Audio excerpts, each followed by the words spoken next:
Bien. Listo.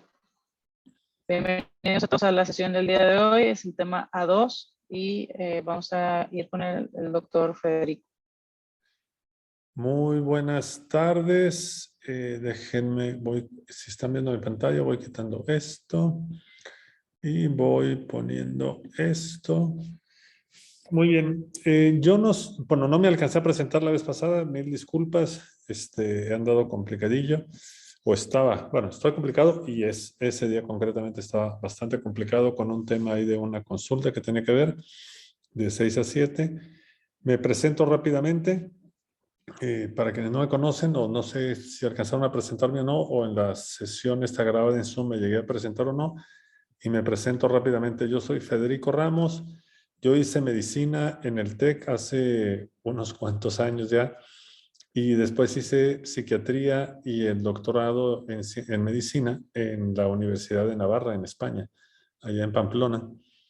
Regresé a la Ciudad de México y estuve en la Ciudad de México trabajando entre mi consulta, la Universidad Panamericana, abriendo la Escuela de Medicina y en el Tecnológico de Monterrey, en el campus Ciudad de México, dando algunas clases.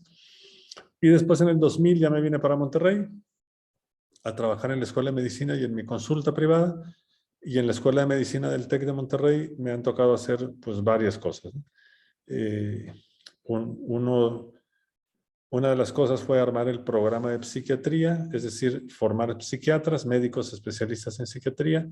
Esto lo empezamos en el 2005 en Saltillo, en el Centro Estatal de Salud Mental de Saltillo, con la Secretaría de Salud de Coahuila. Y posteriormente, un año después, lo iniciamos también aquí en Monterrey, en el Psiquiátrico de Monterrey, con la Secretaría de Salud de Nuevo León. Entonces tenemos un programa, digamos, en dos entidades federativas para formar psiquiatras de parte del TEC. Y se los comento porque justo una de las cosas que vamos a hacer hoy es una actividad más o menos breve. Vamos a revisar, de hecho, unas tesis por equipos, pero vamos a revisar unas tesis de unas de residentes, bueno, ahora psiquiatras, que su trabajo de tesis fue precisamente sobre el tema del burnout, porque pues es también muy frecuente en los residentes médicos, ¿no? O los que hacen especialidades médicas. Ahí vamos a ver números y esto, pero sobre todo el cómo medir, ¿no?, el tema del burnout. Entonces les decía, hice el programa de psiquiatría, me pidieron también que estuviera involucrado en la dirección del tema de investigación al inicio en la Escuela de Medicina a partir del 2001. Ese puesto luego lo tomó Rafa Borbolla y ahora lo tienen otras personas, el doctor Marco Rito.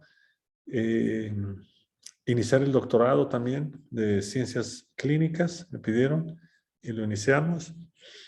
Brevemente estuve en la dirección de la Escuela de Medicina. Ahí no aguanté mucho, la verdad, es mucha carga de reuniones y cosas y la verdad es que me sobrepasó, no era lo mío. Hice lo que tenía que hacer, pero sí duré creo que un año y medio, máximo 2, y dije ya, esto no, es demasiada carga administrativa, ¿no? La dirección de una carrera al menos en el TEC, ¿no? Y después lo que también me pidieron, casi desde el principio, aspectos éticos. Desde que llegué a Monterrey fue trabajar en dar clases de ética para los estudiantes de medicina, después para los residentes, que este semestre estoy dando esta clase a un grupo de residentes de diferentes especialidades médicas, no solamente psiquiatría. Y también en la parte ética para el doctorado en ciencias médicas y los comités de ética para investigación, o sea, lo que en Estados Unidos se llama el IRB, el Institutional Review Board, que es los comités de ética independientes institucionales para revisar los protocolos de investigación en humanos, hay toda una metodología que se tiene que seguir y que es internacional y también nacional, una metodología que en parte es metodología y en parte es ley, o sea, son aspectos legales.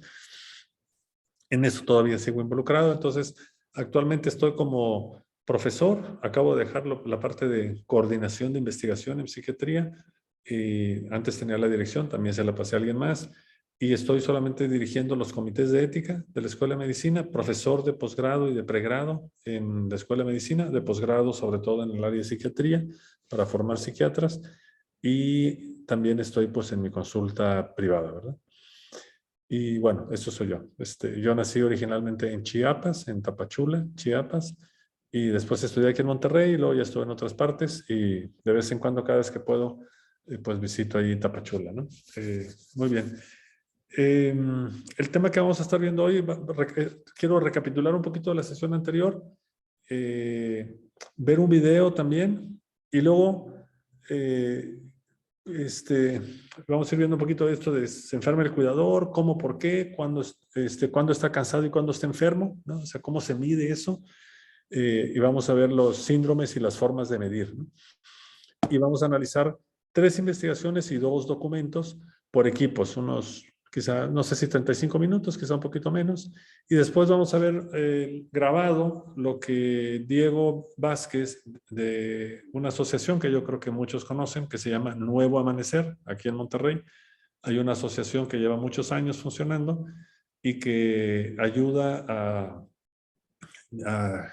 niños y jóvenes con parálisis cerebral infantil, síndrome de Down y algunos otros trastornos, pero sobre todo parálisis cerebral infantil, síndrome de Down, y los ayuda a ellos, a ellas y a sus familias aquí en Monterrey. Es una institución grandota, o sea, y muy buena, con unas prácticas profesionales excelentes. Y ahí trabaja Diego Vázquez Rodríguez, que es un terapeuta familiar, y nos explica un poquito lo que están trabajando en el Nuevo Amanecer precisamente para el tema de prevenir el burnout en los cuidadores y cuidadoras, es decir, las mamás y los papás, sobre todo las mamás, que cuidan a estos chicos y a estas chicas. Entonces, es un poquito lo que vamos a estar viendo el día de hoy. Déjenme regreso un poquito. Bueno, me sigo con la presentación. La idea es, con relación a del tema que veíamos la vez pasada, trayectorias del cuidador, del comité sobre los cuidadores familiares para adultos mayores, recapitular y ver un poquito el tema de las conclusiones. ¿Están viendo la pantalla ahí? Sí, doctor. Muy bien. Entonces, hablando del tema de las funciones de los cuidadores familiares y el impacto que puede tener en su salud mental y física, les digo, vamos a recapitular, son unas cuantas diapositivas solamente. Pero primero que nada, comentar esto, ¿no? Que el papel del cuidador es mucho más complejo y exigente que en el pasado. No es que en el pasado fuera muy simple, pero sí se ha ido, pues, haciendo más complejo, ¿no? Porque por varios motivos, ¿no? Primero, la gente está viviendo más, ¿no? Y como viven más, pues, y si se enferman, viven más tiempo enfermos. Antes la gente cuando se enfermaba se moría un poquito más rápido, ¿no? Perdón que lo diga así de feo, pero así era. Y ahora no, ahora pueden estar enfermos mucho tiempo. Yo recuerdo un amigo psiquiatra, ya murió, Harry. Él, cuando estudiaba medicina en la UNAM, a él le tocó ver un poquito el deterioro de su papá. Su papá tenía diabetes, sufrió insuficiencia renal, padecimientos cardiovasculares y tuvo unos 12, 15 años muy malos, su papá, ¿no? Y logró sobrevivir 12 o 15 años gracias a los cuidados médicos, en parte que pues el mismo hijo médico le procuraba porque le buscaba buena atención, ¿no? Con buenos médicos, y fue saliendo adelante. La esposa, Anita, también lo cuidaba mucho, y entonces le tocó ver a él, pues durante muchos años ya su papá discapacitado por las enfermedades, tanto la diabetes como la enfermedad cardiovascular, y pues ya muy discapacitado en cama durante varios años, ¿no? Con el sufrimiento que eso implicó tanto para su mamá como para él. Y posteriormente su mamá, Anita, padeció primero de un melanoma, y un melanoma complicadito, o sea, un melanoma maligno. La llevó, Harry siempre tuvo buenos amigos en Estados Unidos y la llevó a Sloan Kettering, a un centro especializado en Estados Unidos, en el norte de Estados Unidos. Le dieron lo que en ese entonces era muy novedoso, la vacuna, su anticuerpo monoclonal para el tema del melanoma y le ayudó. Y estaba muy bien, la señora duró. Lo que era una enfermedad mortal en poquito tiempo resultó convertirse en una enfermedad crónica. Pasaron los años y estaba más o menos bien Anita con su seguimiento. Harry estaba al pendiente, pero ella estaba muy bien. Yo iba a comer de vez en cuando a su casa ahí en Ciudad Satélite, en la Ciudad de México. Y pasó que en uno de estos exámenes de seguimiento de rutina, le hacían una resonancia magnética de todo el cuerpo, ¿no? Para vigilar que no hubiera pues, metástasis o lesiones relacionadas con el melanoma. Y resulta que le descubrieron, en una de esas revisiones, le descubrieron un tumor pequeñito en el páncreas, ¿no? Un adenocarcinoma de páncreas, en la cabeza del páncreas. Esos tumores generalmente se notan o aparecen, son visibles, cuando te generan un problema, sobre todo ictericia, ¿no? Que te tapan, crecen lo suficiente en la cabeza del páncreas, que tapan ahí el colédoco, y bueno, se genera ahí una ictericia. Se pone uno amarillo, ¿no? Y entonces vigila tal, y de repente ven el tumorzote, que ya generalmente es inoperable y ya es metastásico.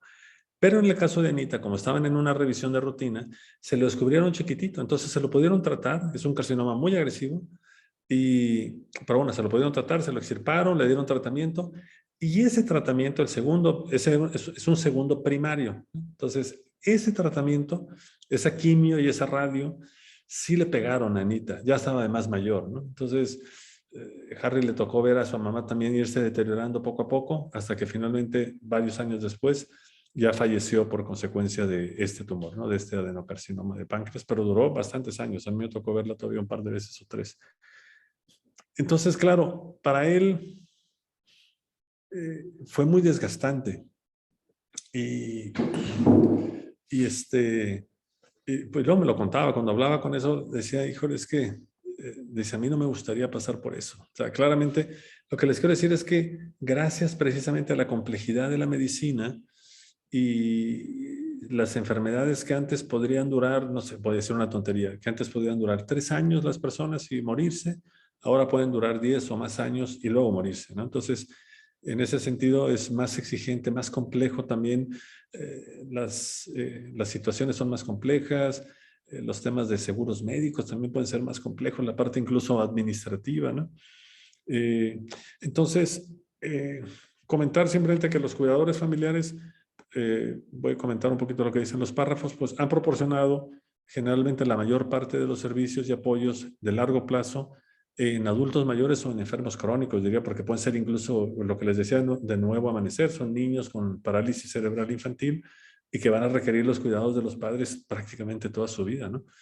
Hoy en día también tienen la tarea de gestionar procedimientos, equipos técnicos y médicos que son difíciles en los hogares de adultos mayores o de niños, ¿no? Por ejemplo, en esto de Nuevo Amanecer, una de las cosas que hicieron un grupo de chavos, jóvenes, algunos de la UDEM, de la Universidad de Monterrey, otros del TEC de Monterrey,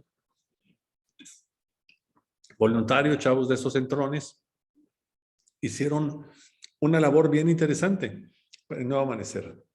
Hablando un poquito de esto, de la complejidad y la dificultad que pueden tener en los hogares, una de las cosas que se dieron cuenta es que en las casas, es gente generalmente de escasos recursos, fueron a ver a las casas y se dieron cuenta que las mamás a veces tenían que, pues llevaban en sillas de ruedas a los niños y luego llegaban a sus casas y tenían que subir escaleras, o sea, no eran accesibles para los niños con sillas de ruedas los domicilios, ¿no? O sea, en Nuevo Amanecer en el instituto hay rampas, hay todo lo que necesitan para acceder sin problemas, pero claro, en sus domicilios, ¿no? Y de repente las mamás se podían incluso lesionar tratando de cargar al chamaquito porque cada vez se van haciendo más grandes, pues van creciendo, ¿verdad? Pero siguen con las mismas dificultades motrices. Una de las cosas que hicieron fue decir, bueno, vamos a juntar dinero para en las casas que más lo necesiten ir poniendo rampas para acceder, ¿no? a los domicilios de estos chiquillos, ¿no? Y chiquillas. Entonces esa fue una labor que hicieron. En fin, entonces desde ese tipo de cosas tan sencillas es con lo que se van encontrando los cuidadores como dificultades, ¿no? Y de ahí a toda la complejidad técnica que quieran tener en diferentes tipos de tratamientos, ¿no? Entonces los cuidadores también son responsables a veces de garantizar que reciban los beneficios de atención que pueden estar fragmentados, ¿no? Es decir, por un lado está el oftalmólogo, por otro lado está el pediatra, por otro lado está el psiquiatra, por otro lado está el psicólogo, y tienen que andar buscando, ¿no? Y hay veces que son, pues sí, que son de seguridad social, y hay veces que son privados o de fundaciones, y entonces tienen que andar buscando los familiares, los cuidadores, la atención para estas personas, ¿no? Y a menudo también participan, pues, en la toma de decisiones de los adultos mayores o de los discapacitados, y pueden servir como sustitutos en la toma de decisiones cuando la persona que tiene que cuidar pues ya no tiene la capacidad para tomar decisiones importantes, y eso también añade un cierto grado de dificultad, ¿no? Muchos cuidadores ayudan a los adultos mayores sin formación o sin la información necesaria o sin los servicios de apoyo necesarios. Es decir, pues la gran mayoría de los cuidadores, siento yo, están realmente ávidos de ayudar de la mejor manera a sus familiares, a las personas que tienen problemas, pero muchas veces no tienen acceso a una formación, a una capacitación adecuada, ni siquiera teórica, ¿no? Y a veces mucho menos práctica, ¿no?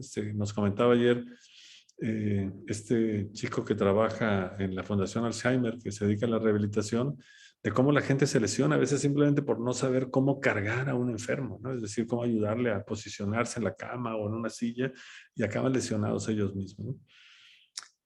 Y luego el establishment médico o social a veces asumen que los cuidadores pueden llevar a cabo el plan de cuidados de un adulto mayor o de un discapacitado, y no siempre es así, ¿no? O generalmente no es así, ¿no? Lo hacen con la mejor intención, pero no tienen la capacitación apropiada, ¿no?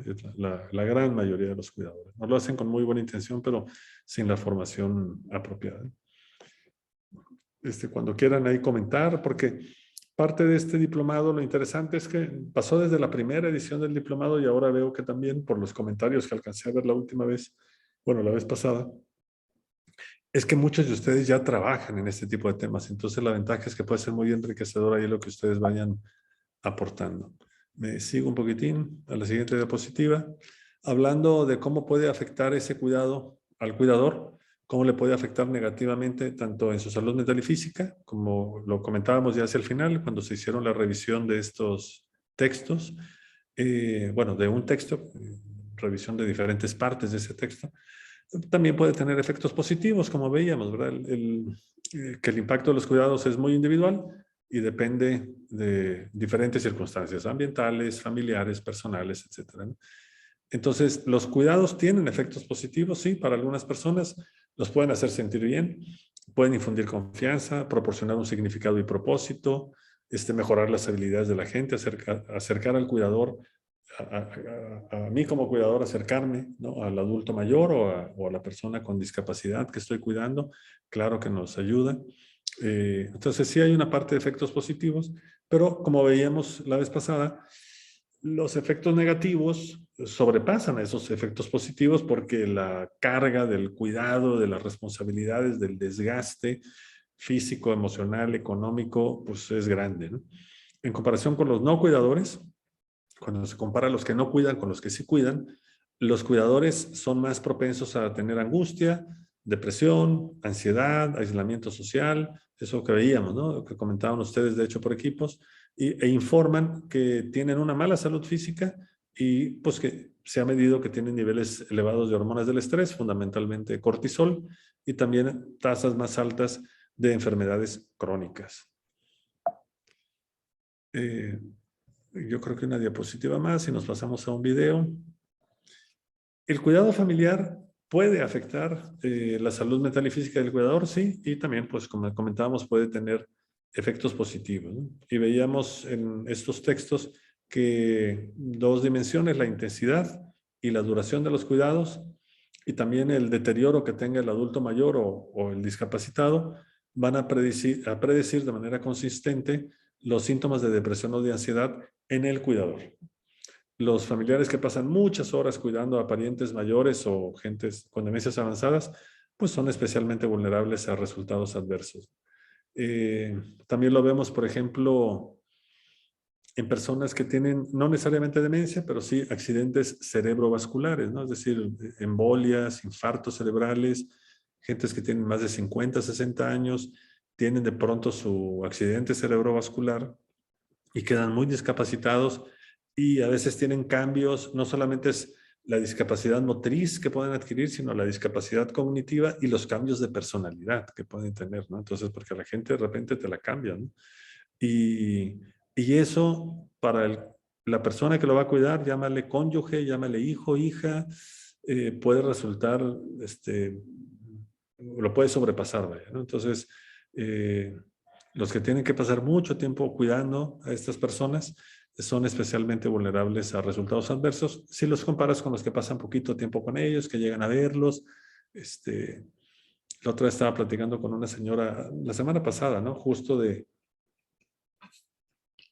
cómo le afecta ver a su mamá, que tiene una demencia de Alzheimer, y ella pues padece de angustia aparte de siempre, pero claro, ahora con su mamá sí, pues le afecta ver a su mamá sí. Pero ella puede ver a su mamá 2 veces a la semana, quizá 1 hora, ¿no? Entonces, aunque le afecta mucho, realmente la está viendo poco. Evidentemente le va a afectar más a la persona que está cuidando todo el tiempo a la mamá. La hija que cuida a la mamá es la que va a ser más vulnerable a los resultados adversos. Y otros factores asociados con los resultados adversos incluyen, lógicamente, un bajo nivel socioeconómico que añade un estrés. Sí es estresante para la gente que tiene los recursos necesarios para cuidar materialmente bien a sus familiares, pues para la gente que además tiene que trabajar y ver un poquito cómo le hacen, o que de repente ven que por mucho que se esfuerzan económicamente y trabajando no consiguen para las medicinas o para la silla de ruedas o para lo que sea, pues lógicamente sufren más estrés, ¿no? Los altos niveles de sufrimiento de la persona que están cuidando, pues también los afecta, ¿no? Eso lo vemos sobre todo, por ejemplo, en pacientes con dolores crónicos, artritis, pacientes con cáncer, sobre todo en cáncer avanzado, ya con metástasis que tienen mucho dolor, también les afecta mucho a los cuidadores, ¿no? Y la convivencia con el paciente, pues con lo que habíamos antes, mientras más convivas, pues más te afectan. Y la falta, lo que creo que comentaron también ustedes la vez pasada, el que te haya caído, ¿no? La chamba, o sea, no la pediste, sino que te cae la chamba, ¿no? De manera gratuita, nadie te paga, y te cayó la chamba, es porque, como a mi hermano, ¿no? Pues le tocó, está ahí en Tapachula, ahí están mis papás, entonces a él le tocó cuidarlos, ¿no? Digo, lo hacen con mucho gusto y con mucho cariño, pero finalmente le cayó, le jale, ¿no? Y la mala salud física del cuidador, pues también, ¿no? Si tú no estás bien, pues lógicamente te afecta más fácilmente el cuidar a otra persona, ¿no? Estás más frágil, ¿no? Déjenme, esto ya es el trabajo, me gustaría antes irme para acá. Esto no lo alcanzamos a ver la vez pasada y me interesa que lo veamos. Este es un video, permítanme ponerlo en forma de presentación. Este es un video muy interesante yo no lo alcanzo a leer porque está metido dice, the hidden role informal caregivers play in healthcare. Esto se dio en Alemania en el 2017 por este hombre, que ahorita lo vemos, Scott Williams. Él tiene creo que 2 charlas en TED.com. En esta es bien interesante, creo que es la primera de las 2, la que dio primero. Y esta charla es bien interesante, a mí me llamó mucho la atención y por eso decidí que valdría la pena ponerla, porque explica en cifras incluso, y lo explican muy bien, como son estas charlas de TED, que aunque son breves, son así son concisas y macizas, ¿no?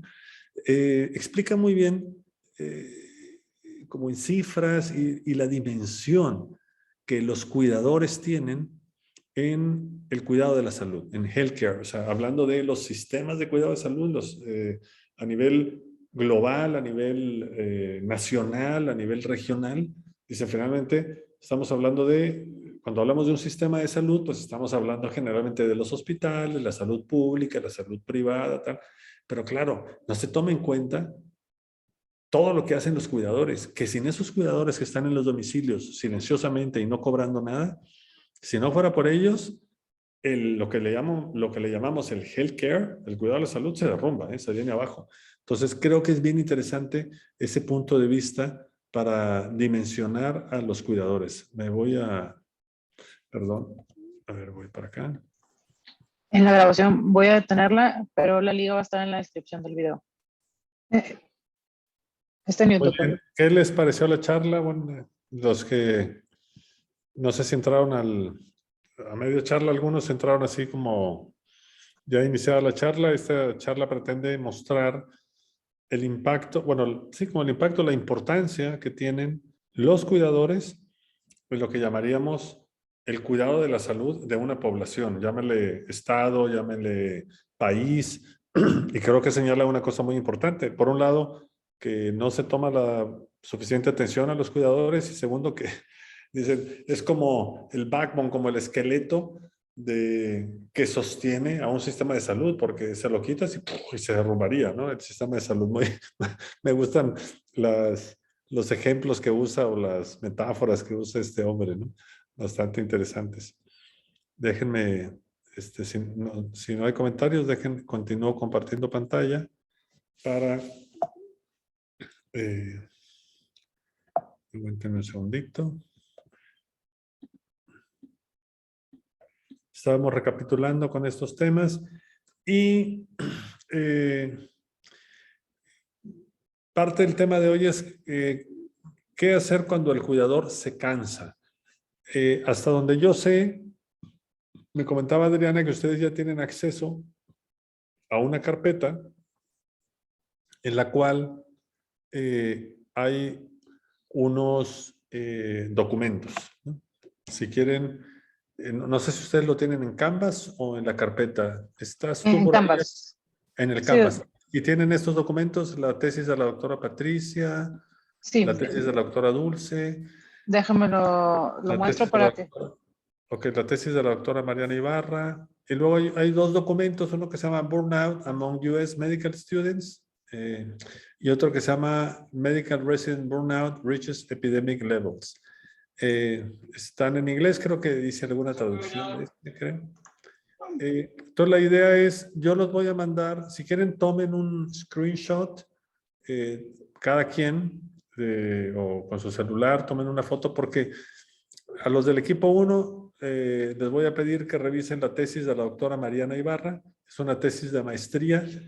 Les comentaba que me correspondió iniciar un programa de psiquiatría para el TEC de Monterrey, para la Escuela de Medicina del TEC. Y entonces, al final de la residencia, cuando terminan su especialidad, las doctoras y los doctores en psiquiatría tienen que hacer una tesis, como una tesis de maestría.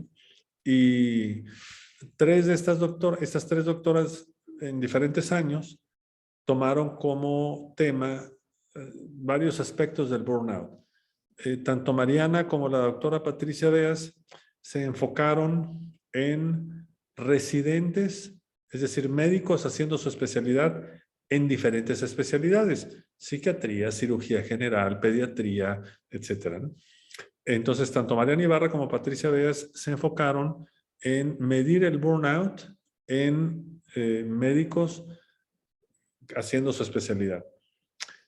Les recuerdo una cosa muy sencilla, digo, de recordar, que es, estos son jóvenes, o sea, son personas jóvenes. Los médicos hacemos nuestra especialidad, generalmente terminamos medicina alrededor de los 24 años, 23, 24 añitos, y nuestro servicio social. Entonces, estamos empezando nuestra especialidad alrededor de la mitad de los 20 años, 24, 25 años. Entonces somos gentes muy jóvenes en ese momento, ¿no? Entonces, ellos están midiendo qué tanto agotamiento, qué tanto burnout hay en estos jóvenes debido al nivel de estrés que están manejando en los programas de residencia. La doctora Dulce Martínez, para el equipo 3, ella se enfocó más ya en un hospital psiquiátrico, ir viendo qué características podía tener, o sea, ¿quiénes tienen burnout? Enfermeras, doctores, etcétera. ¿Quiénes tienen burnout? ¿Y qué factores, tanto de temperamento, de personalidad, edad, de estado civil, o sea, qué factores podrían estar influyendo más en que tuvieran burnout las personas, ¿no? Para el equipo 4 es un artículo que habla sobre el burnout entre estudiantes de medicina, ¿no? Y la idea es que ustedes agarren una idea general, ¿no? de ese artículo y nos lo puedan compartir.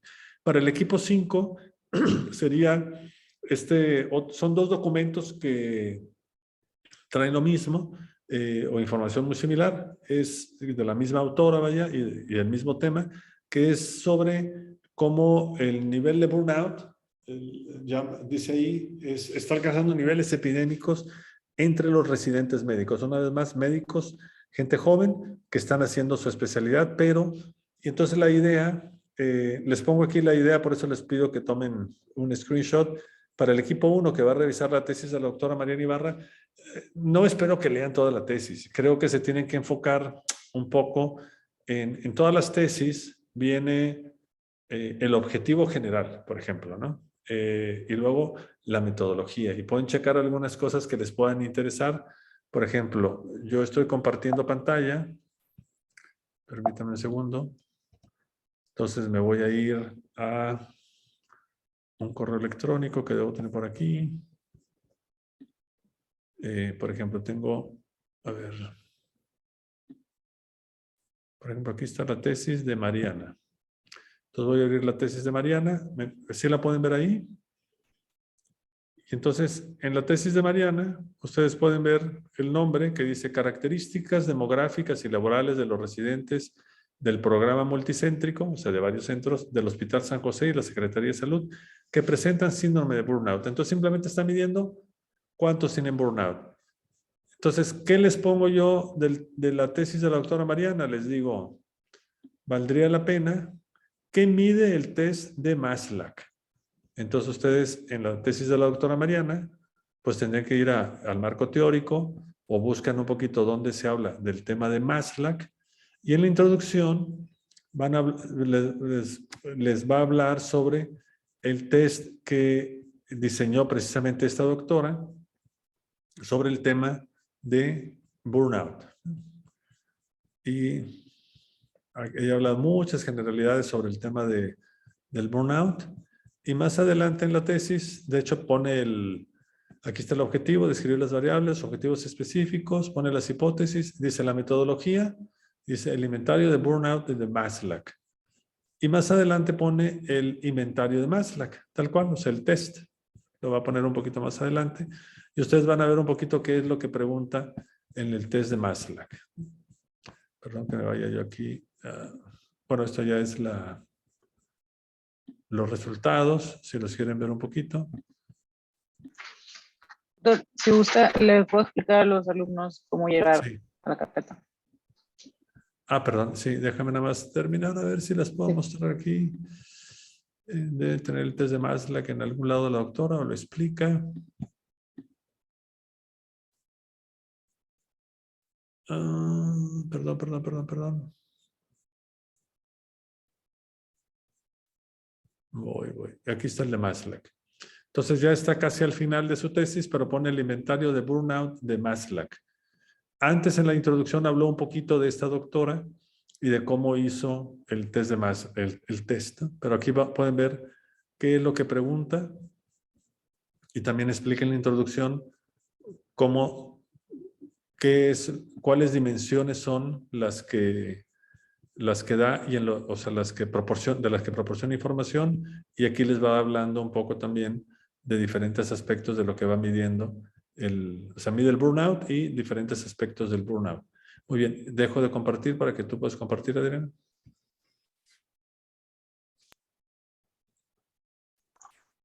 Claro que sí. Bueno, para compartirles, todos en este momento ya deben de tener su cuenta de Canvas.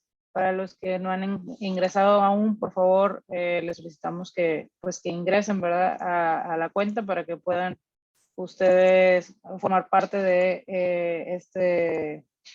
¿cómo se llama?, de este curso. En un momento. No sé por qué no toma la pantalla. Pues bien, okay, está. Entonces, digamos que esta es la versión, la vista de ustedes. Van a ir a página de inicio, eje temático A, que es donde estamos. Ya pasamos en este momento lo que fue la presentación inaugural, la evaluación precurso, el tema A. Ahí estamos actualmente en el tema A2. Entonces aquí vamos a hacer clic y digo, yo ya abrí la presentación. Muchos de ustedes me han dicho, oye, es que no puedo visualizarlo. Hagan clic aquí en el título gris y los va a llevar a la carpeta donde están las, ¿cómo se llama?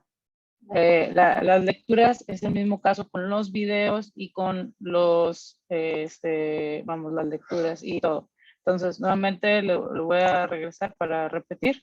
Página de inicio, eje temático A, vamos a A2 y aquí en material de lectura vamos a abrir esta pantalla. Vamos a hacer clic en gris y nos va a llevar a la carpeta donde está todo esto. También para que recordarles, para poder hacer la evaluación del docente al finalizar las clases, aquí van a encontrarlo en inducción y luego evaluación del docente y va a abrir la ventanita para que ustedes puedan hacer la evaluación del docente. Eso es todo. Entonces, ahora vamos a ir a los breakout rooms. Vamos a hacerlos al azar, ¿verdad, doctor? Son 5, si mal no estoy, son 5 o son 6. Son 5, pero que recuerden, déjenme compartir pantalla rápidamente otra vez. Sí. Recuerden, por las que no han tomado el screenshot, tomen su screenshot para que sepan, dependiendo del grupo al que van, este es un poquito lo que tienen que hacer. El equipo 1, porque van a ver los diferentes documentos. Uno es, el 1 es la doctora Ibarra, 2, la doctora Beas, el equipo 3, la doctora Dulce Martínez, el equipo 4, el Burnout Among U.S. Medical Students, y el equipo 5 ya es el Medical Resident Burnout Reaches Epidemic Levels. Y aquí les pongo las preguntas un poquito para que se enfoquen, es decir, de la doctora Mariana Ibarra, creo que vale la pena, si alcanzan a ver qué mide el test de Maslach. Creo que Patricia Beas también habla de las dimensiones del burnout, también habla del test de Maslach. Dulce, pues enfocarse un poquito en los resultados, ya váyanse a los resultados de la tesis para ver qué encontró ella en cuanto a cuáles son los aspectos importantes en estos trabajadores de la salud mental que pueden influir en que tengan burnout, según su investigación, ¿no? Si es el temperamento, si es el carácter, si son hombres, si son mujeres, si están casados, si están solteros, si tienen hijos, si no tienen hijos, etcétera, ¿no? Si son enfermeras, si son doctores, etcétera, ¿no? Y la idea, el equipo 4 sería un poquito una idea general, es un estudio no muy largo, y entonces creo que con que nos den una idea general y también el equipo 5, pues con qué se quedan, un resumen, una idea general y con qué se quedan de estos trabajos de investigación. Entonces, si ya le tomaron foto, para que se queden con eso y puedan irse a trabajar, y que los va a mandar Adriana al azar a breakout rooms para que puedan leer un poco. Son las 6:50 prácticamente, pues regresaríamos en unos 25 minutos, yo creo, sí, más o menos a las 7:15, 7:15. Muy bien. Van para allá. Venga. Por favor, seleccionen el breakout room, aceptando el mensaje que les aparece en pantalla. De acuerdo al dispositivo en el que estén, hay algunos a los cuales no les va a aparecer. Si es el caso, por favor avísenme. Listo todos, ¿cómo están? Bienvenidos nuevamente a la sala principal. Vamos a continuar con la clase. Doctor. Sí, buenas tardes. Si pudiéramos ir empezando por el tema de las tesis, creo que valdría la pena. No voy a ir en orden con los equipos, si les parece bien. Voy a preguntar por una tesis, luego uno de los artículos, luego otra tesis, luego otro de los artículos y luego otra tesis para ir variando un poquito. Si pudiéramos empezar con la tesis de la doctora Mariana Ibarra, que en el tiempo, les recuerdo al resto de los equipos que la tesis de la doctora Mariana Ibarra, lo que hizo Mariana era medir el burnout en residentes, es decir, médicos que están haciendo su especialidad en diferentes especialidades, cirugía, medicina interna, pediatría, psiquiatría, etc. Fue más o menos en el 2009, si no recuerdo mal, de gente que está haciendo su especialidad, médicos jóvenes que están haciendo su especialidad en las residencias del TEC de Monterrey, es decir, en los programas de especialidad médica del TEC. y que rotan por el Hospital San José, por el Metropolitano, por el Materno Infantil. Y una de las características que tiene este programa es precisamente que como van rotando de hospitales privados a hospitales públicos, y siempre tienen muchas guardias, y hay una variación entre el tipo de medicina privada con la medicina pública. Entonces les suele, pues, son como ciertos añadidos o una complicación. Hay unas complicaciones propias de este programa comparados con otros programas que se llevan a cabo solamente en un hospital, por así decir. Por los traslados, cambios de profesores, etcétera, ¿no? Cambios de metodologías. En un lado se quieren hacer las cosas de una manera, en otro de otro. En fin, entonces eso le añade un poquito de complejidad, digamos, a estas rotaciones de los residentes en este tipo de programa multicéntrico en diferentes centros. Y Mariana revisó un poquito cómo andaba el burnout. La idea era ver, quizá que vieran un poquito qué mide el test de Maslach para, no sé si alcanzaron a leer los del equipo 1, un poquito quién es la doctora Maslach, si no lo comentamos, pero ¿y qué mide el test de Maslach? Porque la idea también es ir viendo, bueno, esto del burnout, ¿cómo se mide? ¿Cómo puedo saber si alguien tiene burnout o simplemente anda cansadillo y necesita un descanso, ¿no? Adelante del equipo 1, por favor.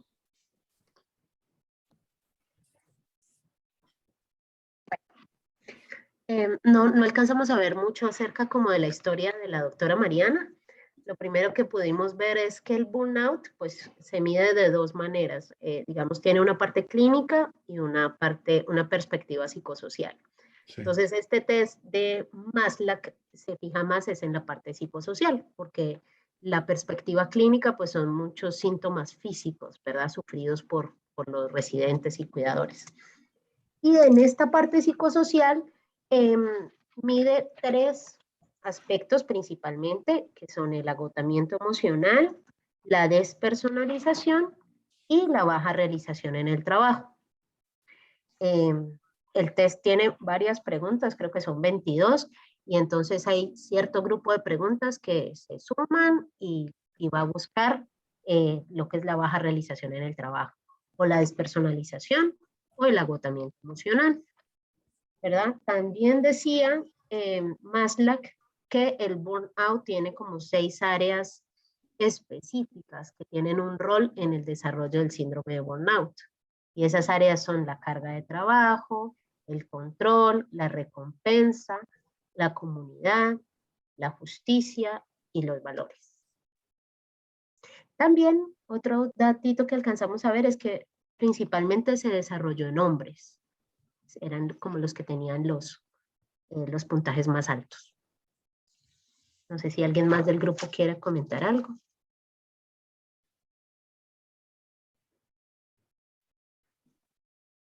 No, es muy completo tu comentario, de acuerdo a lo que alcanzamos a leer. Muy bien. Déjenme compartir rápidamente pantalla. Un poquito, sí, esta es la tesis de la doctora Beas, que fue donde alcancé a revisar rápidamente el tema de... A ver, ¿me están escuchando? Sí. ¿Sí alcanzan a ver un poquito un documento de Word que estoy poniendo aquí? Sí.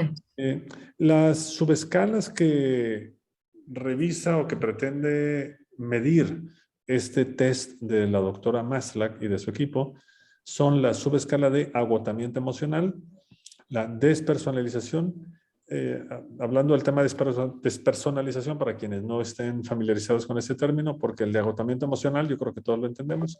Despersonalización lo que hace es valorar el grado en que cada uno reconoce esta como desvinculación o este attachment, desvinculamiento, estas actitudes de frialdad y distanciamiento. Cuanto mayor es la puntuación en esta escala, mayor es la despersonalización y el nivel de burnout experimentado por el sujeto. ¿Cómo se siente? ¿Cómo se nota? ¿Cómo lo notamos la gente? Como que nos vale. Cuando antes me interesaba muchísimo, no sé, llegas en R1 y quieres ver a todos los pacientes que se puedan, por ejemplo, en psiquiatría, híjole, mi primer paciente que padece esquizofrenia lo quiero ver y hablo con él una y otra vez para ver los síntomas y platico con los doctores para ver cuál es el mejor tratamiento para este paciente. Cuando ya estoy burnouteado, híjole, Doctor, llegó un paciente que parece que tiene esquizofrenia. Híjole, otra vez. No, qué fue. Es decir, sí, ¿qué tal? Sí, usted sí, alucinaciones positivas, sí, que le den tal medicamento y ya te vas. Es decir, hay una desvinculación, una despersonalización, ya no hay ese entusiasmo. Está el agotamiento emocional, pero ya te distancias, ya no hay esa empatía con el paciente, con la familia. Y luego está la subescala de realización personal que evalúa los sentimientos de qué tan eficaz me siento, qué tanta realización personal estoy teniendo en el trabajo, ¿no? Entonces, estas son las 3 escalas: agotamiento emocional, despersonalización y realización personal. Y entonces, aquí están ya un poquito puestas en negritas: agotamiento emocional, despersonalización y baja realización. Entonces, bien. Simplemente para hablar un poquito del test de Maslach, que es un test muy usado. Si ustedes revisan burnout y medición del burnout, van a ver que se utiliza bastante este test, ¿no? Porque tiene mucha consistencia interna y pues simplemente porque se ha usado mucho, entonces la gente lo seguimos usando. Voy a compartir pantalla ahora con el PowerPoint. Si quieren, hablando de residentes, que fue la tesis de la doctora Mariana Ibarra sobre el tema de residentes, ¿qué nos comenta el equipo 5? Si alguien alcanzó a revisar sobre este Medical Resident Burnout Reaches Epidemic Levels.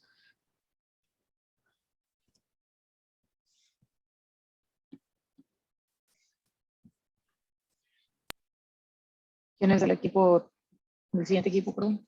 Sí, yo estoy en el equipo 5, pero me vi lenta, apenas estoy acabando de leer. No puedo opinar gran cosa, no sé si mis demás compañeros puedan hacerlo. Es que me tardé en encontrar la lectura, tenía problemitas. Yo si gusta le leo un poquito nada más de que como está en inglés, traduje lo que son los resultados. Sí.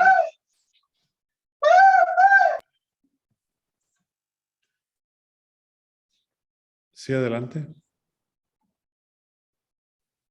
Permítame un segundito, porque aquí tengo un niño que estoy cuidando precisamente. Nada más un segundito.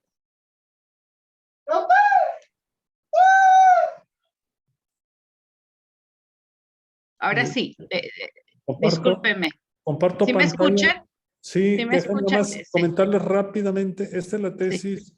si no recuerdo mal, es de Mariana Ibarra. Sí. Y les comento rápidamente lo que alcanzó a revisar la doctora Mariana Ibarra. Dice, en términos globales, hizo hay muchos resultados de muchas cosas, pero lo que les quería ya mostrar era esto. Dice, en términos globales, 52% de los residentes encuestados presentaron el síndrome de burnout positivo. Siguiendo la definición propuesta por Maslach, que refiere que se considera que existe burnout si la escala de cansancio emocional es moderada y se asocia con despersonalización o realización personal y profesional en niveles moderados o severos. O bien, si el nivel de cansancio emocional es severo, aunque los otros 2 aspectos de la escala muestren niveles leves. Y luego ya hablando de la cuestión de género, dice, se encontró que el 58.3% de los residentes que padecían el síndrome eran hombres y 43% eran mujeres. ¿Estos niveles les parecen a ustedes altos? ¿Les parecen bajos? Es decir, que médicos jóvenes, 25, 26, 27, 28 años, la mitad cuando están haciendo su especialidad, que supuestamente es algo que nos encanta a los médicos, ¿no? Ya estamos haciendo nuestra especialidad, que más de la mitad, el 52.6%, estén presentando un burnout positivo, que estén burnouteados, decimos nosotros. ¿Les parece normal? ¿Les parece alto? ¿Les parece bajo? ¿Les parece adecuado para un programa de entrenamiento donde se toman decisiones con relación a la salud de los pacientes? Parece alto. ¿Perdón? Sería alto en este caso. Es altísimo. Entonces, sí, es muy preocupante.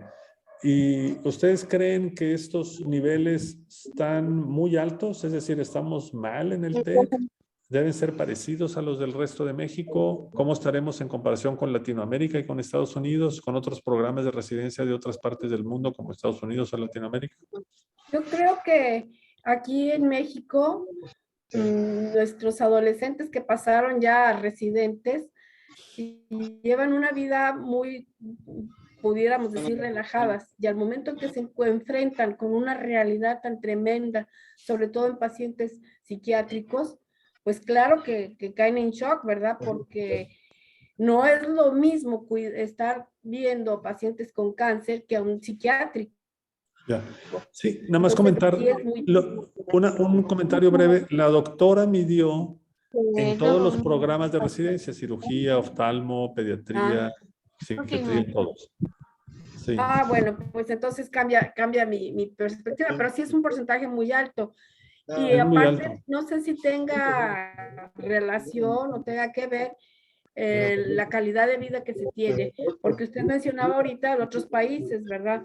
Y nuestra calidad de vida aquí en México, pues es un poquito complicada, sobre todo en estos momentos. No sé cuándo estuvo hecho este estudio.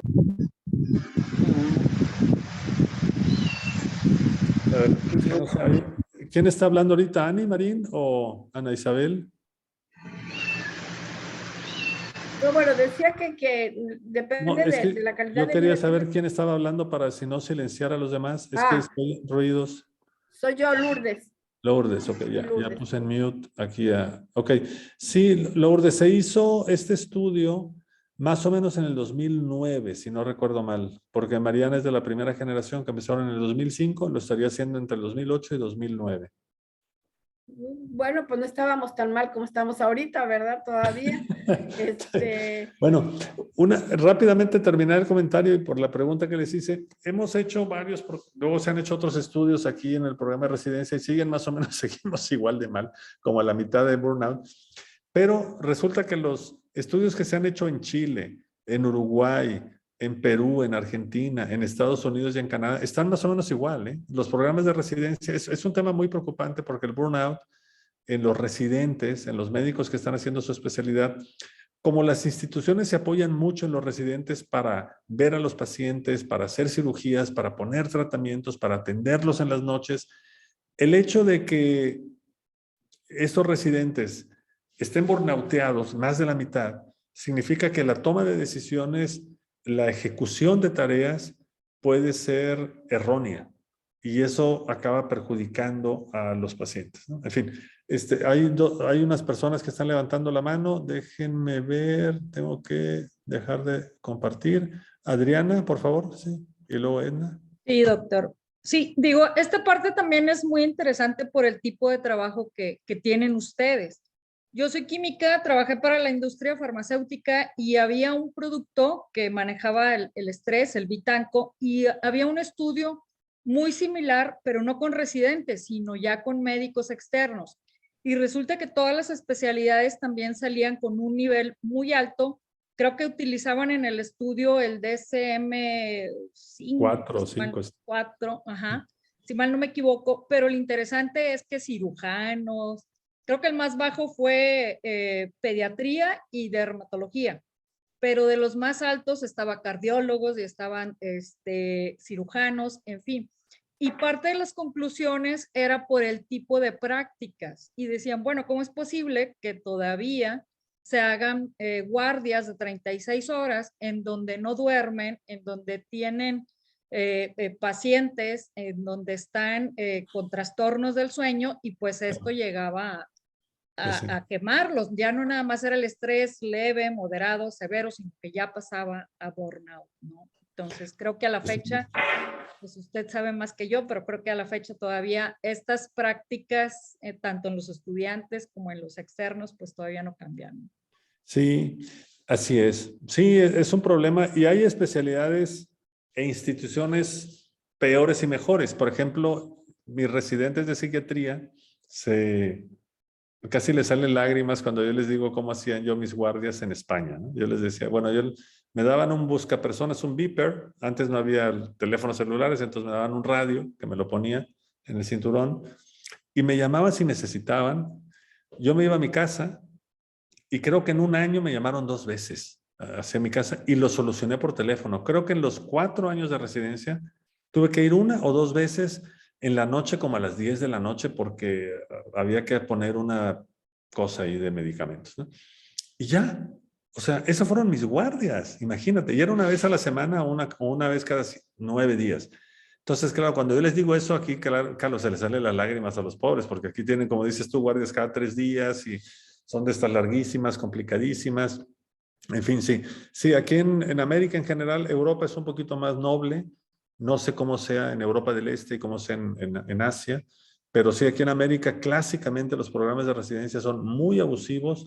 No solamente eso, se enorgullecen de ser abusivos. Yo me acuerdo en la época mía de estudiante en medicina en Baylor College en Houston, no diré la institución, había una institución donde se hacían que los que entraban a terapia intensiva eran 3 meses de rotación en terapia intensiva cardiovascular. Allí vivían. O sea, les decían, díganle adiós a la esposa, a los hijos. Aquí vienen 3 meses a estar aquí. O sea, no van a salir de aquí 3 meses. Imagínate. O sea, ahí dormían, comían, se bañaban, todo ahí. O sea, punto. Aquí vienes a vivir y a sacar las cuentas. Una locura, ¿no? Pero bueno, perdón. Entonces, aquí está Edna, si quieres, adelante. Y yo iba a hacer un comentario muy similar. Conozco de Colombia y Guatemala la misma historia, turnos de 36 horas o viviendo. A mí me tocó rotar por neurocirugía y allí los residentes eran residentes porque vivían en el hospital. Entonces, además de los turnos que son difíciles, también se ve tristemente los casos de los residentes o sea, el R4 que abusa del R1, Claro. el abuso de autoridad así feo y la forma de tratarlos es bien denigrante, creo que es Sí. la palabra, ¿verdad? Sí, es un tema muy lamentable, primero por la parte humana, porque somos médicos y médicas y dicen no deberías estar funcionando así. Segundo, porque no le ayuda al paciente, porque en una medicina orientada al paciente, eso no es bueno, o sea, le vas a hacer daño al paciente, ¿no? Tercero, porque puede ser que haya gente que no tolere eso y además están en su derecho de no tolerar eso y se largan, dicen, "Ah, me voy", ¿no? Yo tengo conocidos cualquier cantidad que han dejado programas de residencia por el abuso, eso que dices tú, que dicen, no voy a tolerar esto, o sea, ¿por qué voy a tolerar esto? Además si te das cuenta, es la aristocracia de la inteligencia en la medicina, es decir, son la gente que está haciendo especialidad, que es más allá de un doctorado para fines prácticos, y que trates así a una persona, a un colega, es totalmente absurdo, ¿no? Por contraste, por ejemplo, yo recuerdo cuando éramos R4, éramos 3 R4 residentes de 4º año, o sea, terminando nuestra especialidad, generalmente tienes todos los privilegios, ¿no?, que puedes tener. Éramos 3, me acuerdo. Y notamos, allá en España, que los R1, los que llegaban, no aportaban en las reuniones. Estábamos reuniendo y pues aportábamos cosas que habíamos visto en un artículo, en un libro sobre tal enfermedad del paciente, tal tratamiento, y vimos que los R1 siempre estaban calladitos. No decían nada. Entonces dijimos, esto no están leyendo nada. Y claro, los vimos y eran 3 personalidades muy chistosos porque eran muy trabajadores, pero entonces se dedicaban mucho a trabajar y a sacar, a ver a los pacientes, pero no a estudiar. Y entonces un día nos reunimos con ellos y les dijimos, miren, vamos a hacer lo siguiente. En la tarde nosotros nos encargamos de todos los pacientes, de los pacientes que están ingresados y de la consulta externa. No, pero ese es nuestro trabajo. No. Ahora, a partir de ahora, nosotros somos los jefes y ustedes van a hacer lo siguiente. Aquí está un listado de libros que están aquí en la biblioteca y ustedes se los van a ir a leer en las tardes, toda la tarde. Es decir, de 3 de la tarde a 8 de la noche van a estar leyendo. Adiós. Y dijeron, no, sí, ya lo hablamos con el jefe y el jefe nos dijo, claro que sí, que vayan a estudiar.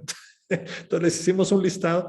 Si te das cuenta, es algo totalmente diferente, porque la idea es, ustedes tienen que estudiar, tienen que saber y para poder tratar mejor a los pacientes, ¿no? Entonces, ese es el tipo de cohesión que debería haber en los programas y lo que procuramos o deberíamos procurar los que estamos arriba, los directivos, ¿no? En fin, pero sí, eso que dices tú, desafortunadamente en América es muy común y hasta nos reímos a veces. Cuando ves hablar médicos de eso, hasta nos da risa y no nos debería dar risa, nos debería dar pena, ¿no? Porque realmente es un tema que da vergüenza, ¿no? Perdón, Atenea, adelante.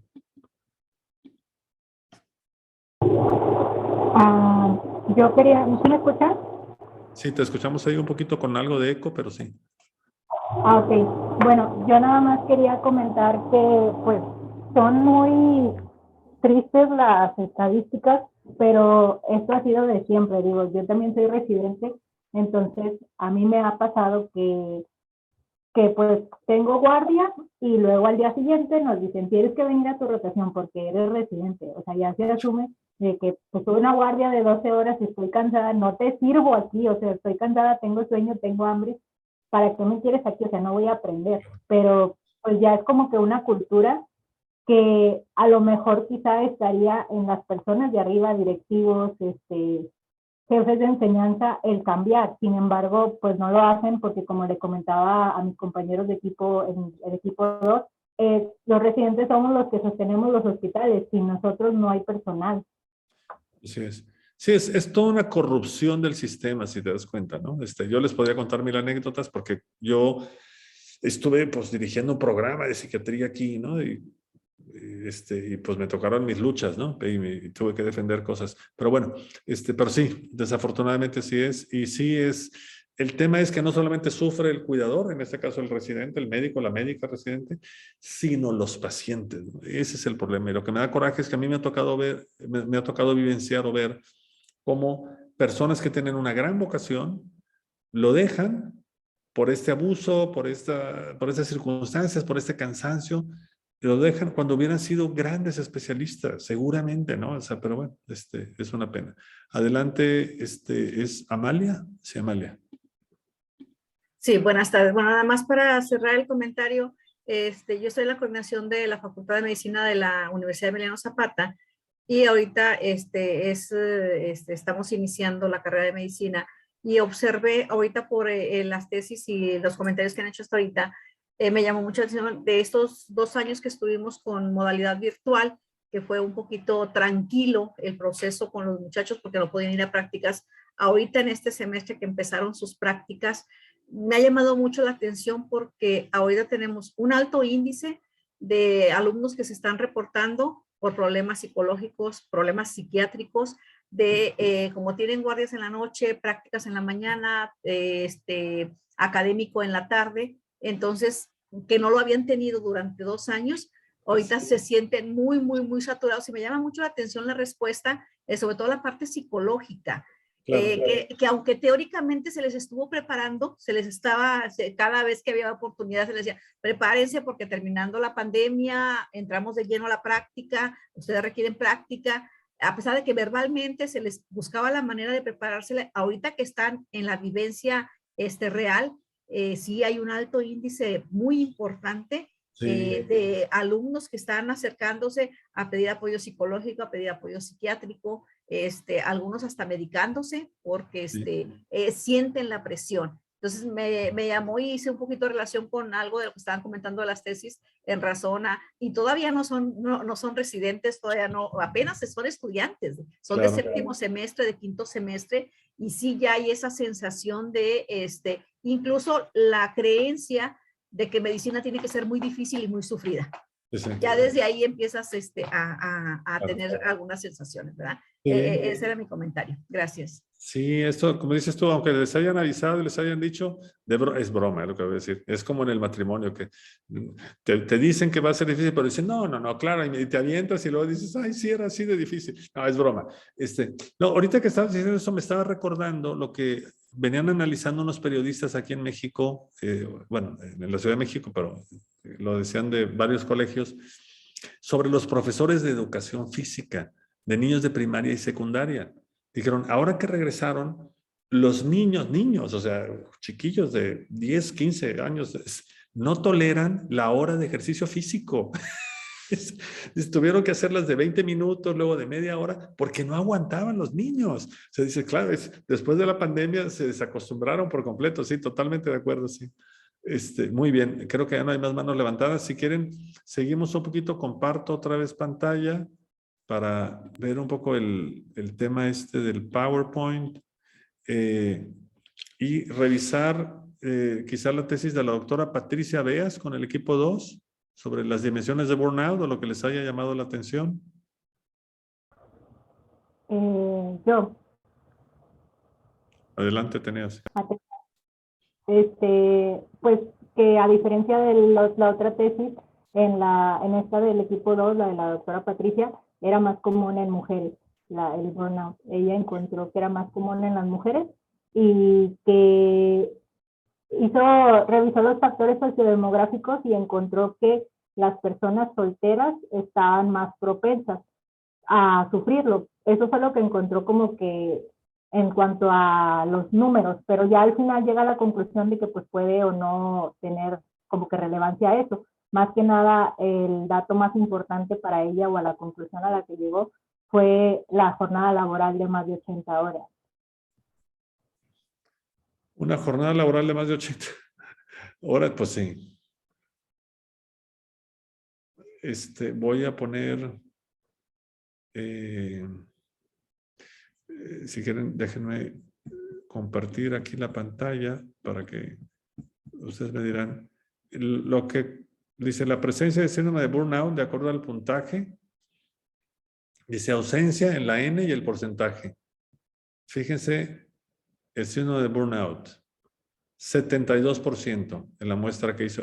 Patricia lo hizo en el mismo programa multicéntrico, lo hizo unos años después de Mariana, y fíjense en la presencia de burnout, gigantesco, 72, casi 2/3, ¿qué? No, 3/4 partes, casi el 75% de los residentes estaban, y fíjense, y los números son bastantes residentes, es una muestra muy representativa. Nosotros tendremos unos, ¿cuántos serán? 4, 8, 300 residentes en las diferentes especialidades en todos los años, y ella estaba entrevistando a pues 100, un poquito más de 100. Entonces, si se dan cuenta, es la tercera, o sea, entrevistó a la tercera parte, o más o menos la tercera parte de los residentes. Es una muestra muy representativa del programa de residencia total, y encuentra un 72% de burnout. Es gigantesco, ¿eh? Sí. Sí, en residentes una vez más. ¿Algo más que les haya llamado la atención? Dices que fue el tema mujeres y las jornadas laborales de más de 80 horas, que es una barbaridad, ¿no? Sí, por supuesto. Muy bien, comparto pantalla y si quieren me voy otra vez perdónenme, al PowerPoint. Ya se me fue el PowerPoint. Aquí está. Y estaba el otro artículo del Burnout Among US Medical Students del equipo 4. ¿Alguna idea general o algo que nos quieran compartir? ¿Con qué se quedaron de ese artículo? ¿Alguno de ustedes?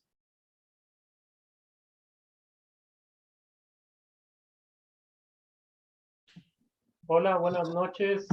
Buenas noches. Buenas noches a todos.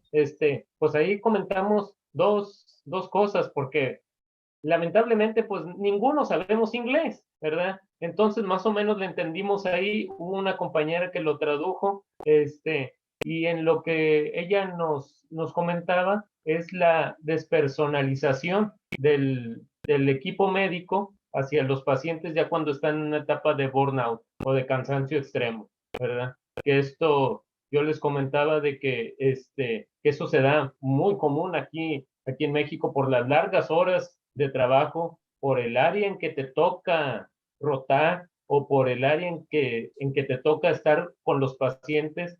Y también les comentaba de que pues les afecta simplemente a los médicos cuando pierdes a un paciente, ¿sí? Como que te frustras, pero también hay personas que se despersonalizan totalmente y ya ven al paciente como un objeto, ¿verdad? Lo mueven para un lado, lo mueven para el otro, hacen todo como muy sistemático, como la rutina. Se tiene que bañar, se tiene que cambiar, se tiene que mover, se tiene que cuidar, en lo que es el caso de personal de enfermería, y en el caso de personal médico, oye, pues ya revisé a todos los de mi área, ya los que siguen, porque tengo consulta externa, etcétera. Entonces, pues sí, el burnout está muy presente en el área médica, está muy presente en los cuidadores, está muy presente en muchos lados, pero aquí la pregunta sería, ¿cómo podemos atacar el burnout?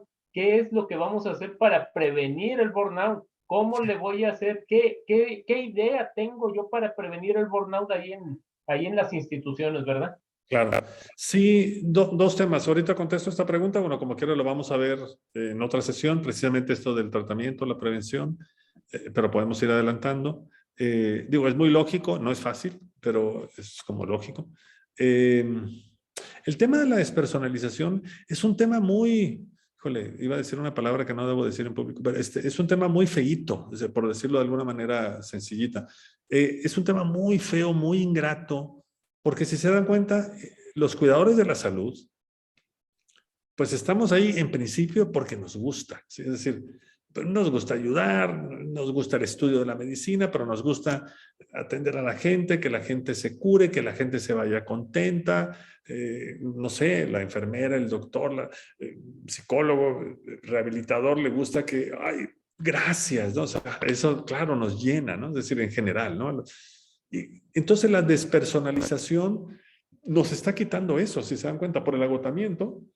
Hay unos cambios a nivel cerebral, te despersonalizas y empiezas a evitar lo que te genera, empiezas a rechazar lo que te genera el burnout, lo que te genera la incomodidad, que es el paciente y sus necesidades. Entonces te alejas de las necesidades del paciente, que es justo lo que en principio es el origen de nuestras tareas, ¿no? O sea, que es el cuidado de la salud. Entonces es muy feo, muy paradójico lo que genera el burnout en nosotros como cuidadores de la salud, y todos lo hemos vivido, yo creo, ¿no? En algún momento.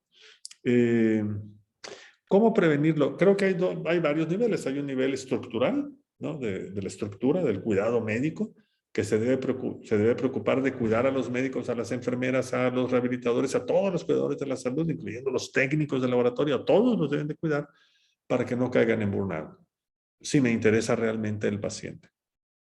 Pero decisiones tan sencillas como la siguiente. No voy a decir nombres a propósito, ni lugares, pero un director médico llega a un hospital, yo lo conozco perfectamente el caso, y a ese señor, y llega y decide lo siguiente. Para que se note que soy un buen director y que soy capaz de ahorrar dinero y que se eficientice, entonces llega y corta de golpe, sin agua va, de manera general, el 30% de las enfermeras y enfermeros de un hospital. ¡Pum! Para que haya ahorros. Que los demás hagan el 66% restante, que hagan el trabajo de todos. Sí se puede.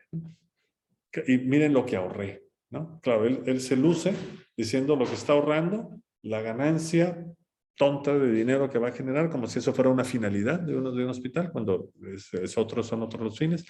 Y entonces, a mí me toca escuchar los comentarios de pacientes, amigos míos que llevan a sus papás, que llevan a sus mamás, amigos míos médicos que me empiezan a decir, los pacientes me dicen, o los familiares de pacientes me dicen, oye, resulta que estoy en terapia intermedia, estoy tocando el timbre para que venga una enfermera, no viene nadie, salgo a la centralita de enfermería, no encuentro a nadie, y de pronto veo, después de estar un rato ahí esperando, llega una enfermera corriendo y se disculpa conmigo, me dice, perdóneme, ahorita voy, es que estoy atendiendo a otro. Claro, la pobre enfermera se está desviviendo para atender a los pacientes, pero no hay suficientes manos. Entonces, no está haciendo bien su trabajo y además va a acabar agotada, ¿no? Eso por un lado. Médicos amigos míos me dicen que ponían a sus pacientes en ese hospital y me empiezan a decir, ¿sabes qué? Mis pacientes ya no quieren que los internen en ese hospital, quieren que los interne en otro, porque ahí no se sienten bien atendidos. Fíjate, ¿no? El disque impacto bueno, positivo de este señor, que además encima es médico y director del hospital administrativo, acabó siendo un impacto muy negativo, ¿no? Entonces, porque es una medida tomada sin pensar, ¿no? Entonces, sí. Entonces, ¿qué hacer? Primero está lo estructural, y tiene que haber una serie de cuidados. Vamos a ver en algún momento, no sé si vaya a poder estar presente, y si no, vemos el video de Leticia Ortiz, que es la jefa de enfermería en el Tec Salud, que ella vino a tratar de ayudar para prevenir, hacer todo un programa de atención de las enfermeras. Me encantó lo que está haciendo, ¿no? Precisamente para ayudar en la salud de enfermería, una salud integral, pero que incluye también la salud psicológica, hablando del burnout en enfermería, ¿no? Sí, entonces, ¿qué hacer? Pues hay que generar programas. Primero, estructura, que haya conciencia de esto en los administrativos, que se encargan de los dineros, en los administrativos que se encargan lo que en las clínicas o en los hospitales se conoce como directores operativos, que se tienen que encargar de las operaciones, en los académicos, y tiene que haber una lucha también corporativa de parte de los residentes. Y yo creo que si esto se hace del conocimiento de los pacientes y de sus familias, también van a participar los pacientes y sus familias. Por ahora, con el tema de las redes sociales, creo que pueden intervenir quejándose a la prensa, etcétera, que se evidencie que esto no es bueno, ¿no? Digo, porque esto en foros académicos como este lo discutimos y nos damos cuenta, eso no debe ser, se debe hacer algo al respecto, ¿no?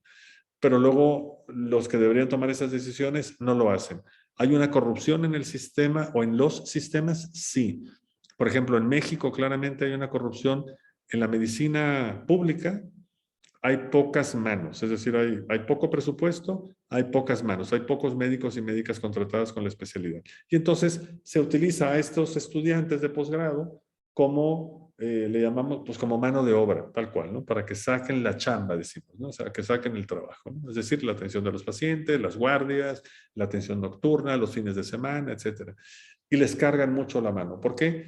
Porque como este médico que es psiquiatra y está aquí en el hospital, pues no le podemos pagar el fin de semana y el psiquiatra dice, yo a las 2, 3 de la tarde me voy a mi consultorio privado o a otro trabajo y que se encargue el residente. Y ahí te ves y ni me hables, ¿no? Entonces nos encontramos con hospitales psiquiátricos donde hay de guardia un residente de primer año, por ejemplo, y no hay un psiquiatra de respaldo en la noche. Entonces, si hay una complicación médica o una complicación con algún tratamiento, es un joven que acaba de salir de medicina y que está apenas empezando su entrenamiento de psiquiatría. No está para resolver problemas graves. En fin, entonces es un tema estructural, creo yo, que tiene que empezarse desde arriba, porque si no, si empiezas desde abajo, ayuda, pero creo que se tiene que hacer un diseño estructural. Y luego ya para la gente que tiene burnout hay que ayudarles ya concretamente con la parte de apoyo terapéutico, apoyo farmacológico, etcétera. Bien, vuelvo a compartir el PowerPoint porque nos quedaba, creo yo, la tesis de la doctora Dulce Martínez del equipo 3. Si nos pudieran comentar algo.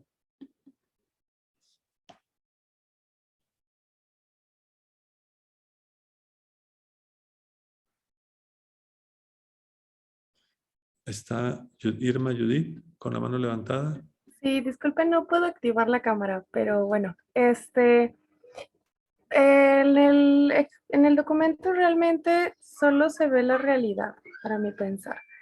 Sí, digamos que lo que expone en el documento, en la tesis de la doctora, viene siendo que los resultados de la investigación son el tipo o la estructura del perfil del profesional que cuenta con síntomas de burnout. En consulta externa, en donde yo trabajo, se vio lo mismo. Cuando se vino la pandemia, se cerró la atención a consulta externa y se vieron al personal médico. Entonces, lo que acabo de leer solo realmente es un reflejo de lo que continúa, porque de hecho la tesis es de 2014 y se siguió viendo lo mismo.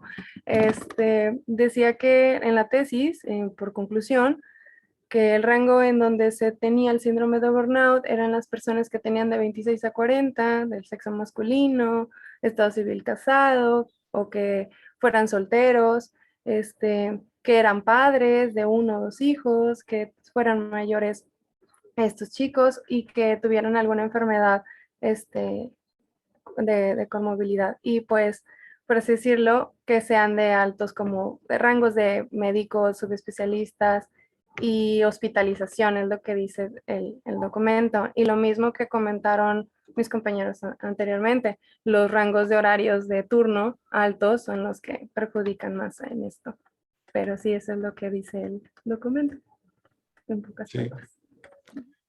No, pues muchas gracias. Sí, sí, es interesante porque ella ya como que se metió en un universo más específico, que es el de una unidad de rehabilitación psiquiátrica, un hospital psiquiátrico.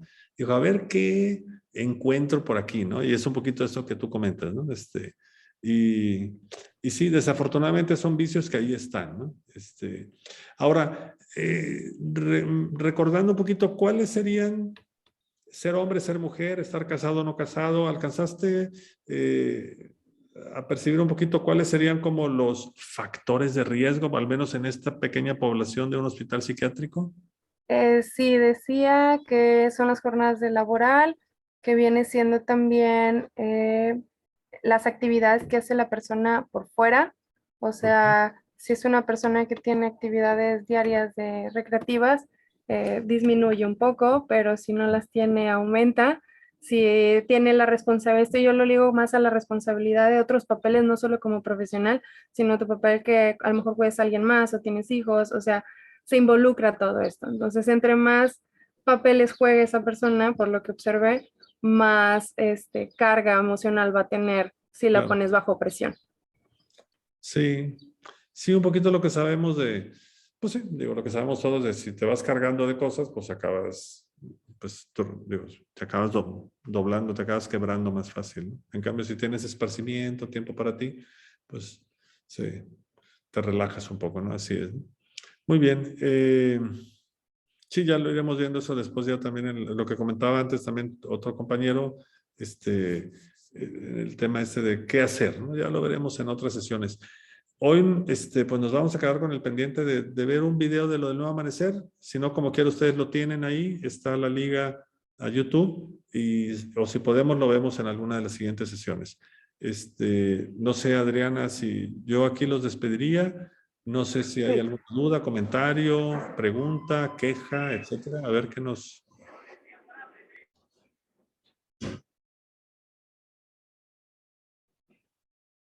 ¿No? Bueno, pues... Nada más yo quería comentar algo. Sí. Lo que nos tocó a nosotros estaba todo en inglés y era muy pequeño. Entonces sí se nos dificultó entrar y todo. Entonces esperemos que para la próxima no tengamos problema. Ya, no, pues sí, perdón. Sí, es que luego yo me pongo cosas en inglés y se me olvida. Sí, igual se pueden traducir o poner cosas más en español, porque hay cosas en español muy buenas, sí, totalmente de acuerdo. Alguien me preguntaba de la Fundación Lourdes, creo era sobre la Fundación AECUS de Rehabilitación Psicosocial para Personas con Trastorno Mental Severo. Te mandé por ahí en el chat la respuesta.